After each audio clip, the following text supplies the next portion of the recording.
So back to what I was saying.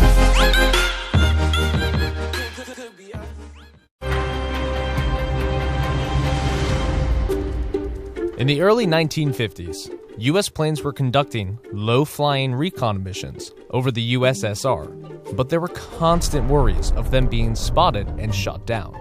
So, in 1954, President Eisenhower authorized the development of a top-secret, high-altitude recon aircraft, dubbed Project Aquatone. The program required a remote location that wasn't easily accessible to civilians or spies.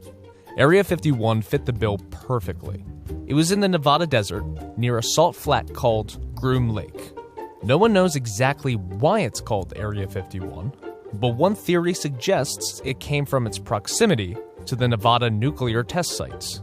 The Nevada test site was divided into number-designated areas by the Atomic Energy Commission.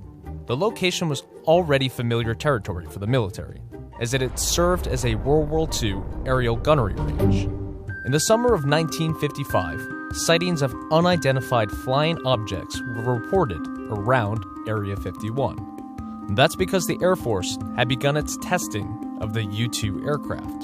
The U-2 can fly higher than 60,000 feet. At the time, normal airliners were flying in the 10,000 to 20,000 feet range, while military aircraft topped out at around 40,000 feet. So if a pilot spotted the tiny speck that was the U-2 high above it, they would have no idea what it was. And they would usually let air traffic control know someone was out there, which is what led to the increase of UFO sightings in the area. While Air Force officials knew the UFO sightings were U-2 tests, they couldn't really tell the public.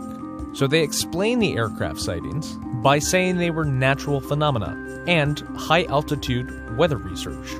The testing of the U-2 ended in the late 1950s, but Area 51 has continued to serve as the testing ground for many aircraft, including the F-117A, the A-12, and the Tacit Blue. No one knows for sure what Area 51 is up to these days. The government never even publicly acknowledged the existence of the base until 2013, with the release of declassified CIA reports.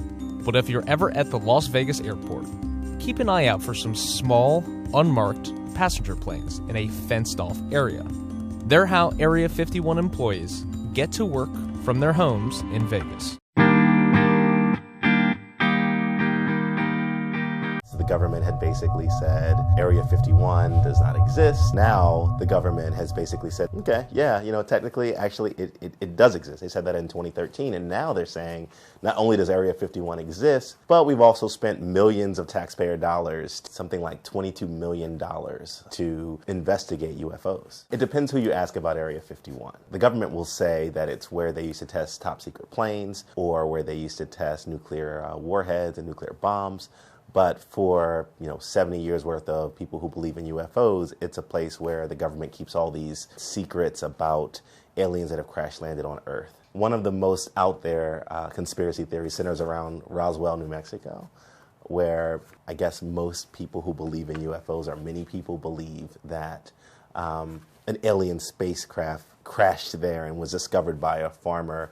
So what people believe is that this alien spacecraft, and maybe even the alien bodies that were in the spacecraft, were picked up by the government, taken to Area 51, and that the government has for years been dissecting these alien bodies and trying to reverse engineer the UFO, trying to figure out all kinds of things from teleportation to interstellar travel, even time travel.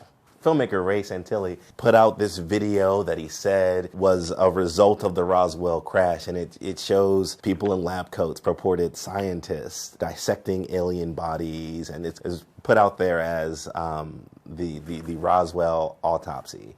The problem with a lot of these conspiracy theories is that they haven't really stood up to the test of time, like the Roswell crash. That farmer did discover some things on his farmland, but what the Air Force later said was, yes, there was some top secret stuff going on. We were trying to spy on the Soviets. We were looking at their nuclear tests, but it wasn't aliens. And this Ray Santilli video is kind of debunked even more easily.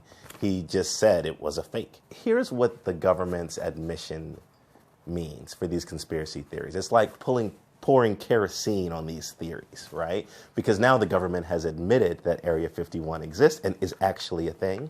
And they've said we've spent a whole lot of money trying to figure out if UFOs actually exist. And so anybody that has the smallest concept about maybe this is what happened with aliens now has at least a small kernel of truth that they can back it up on. They still have that kind of excuse for all the holes that end up in all these theories, which is that, well, the government's hiding, right? The government's been spending decades and all this money trying to hide all these unexplained things.